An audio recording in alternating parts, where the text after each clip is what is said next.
At Versatrans, we do a lot of trade shows throughout the year, and the most genuine surprise reaction that we get is when we show off how well our heat transfers work on these 100% nylon jackets. There's no scorch marks, and there's no dreaded square.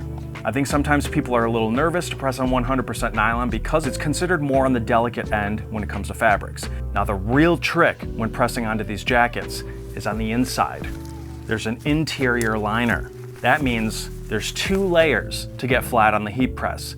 So I'm gonna show you a trick to get the surface super flat so that you get long-lasting durability. Now we like to get our jackets from Shockaware. They're beautifully crafted, high quality, and they take the Versatrans custom heat transfers extraordinarily well.